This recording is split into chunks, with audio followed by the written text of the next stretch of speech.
नमस्कार मंडळी. तर आज मी तुम्हाला एक किस्सा सांगणार आहे बरं का. तो आजच घडला आहे आणि खूप महत्त्वाचा आहे तो. आणि थोडीशी तब्येत ठीक नाही, त्यामुळं जरा घर अस्ताव्यस्त पडलं होतं आणि कालपासून जरा बरं नाही वाटत आहे. आवाज तरीसुद्धा वेगळा येतोय. आणि मग आज काय झालं, दुपारी घर वगैरे झाडून काढलं मी, जरा पसारा आवडला आणि घर झाडून काढलं. आणि मग मी वेदला म्हटलं मला बाहेरची तेवढी सुपली आणून दे.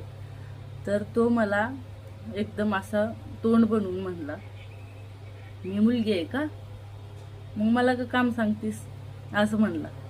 तर एकदम मला वेगळीच फिलिंग आली बरं का. आणि त्याचे पप्पा झोपलेले होते, तर त्यांनी सुद्धा एवढ्या गाढ झोपेत असून सुद्धा त्याच्याकडे उठून बघितलं.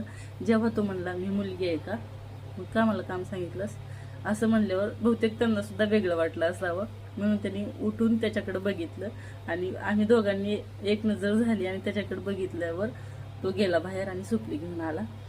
तर मला एका क्षणी असं वाटलं की खरंच पाहिजे का हो मुलगी, तर पाहिजे का आयुष्यात एक मुलगी, एक तरी मुलगी पाहिजे का, असं वाटलं मला एका क्षणासाठी.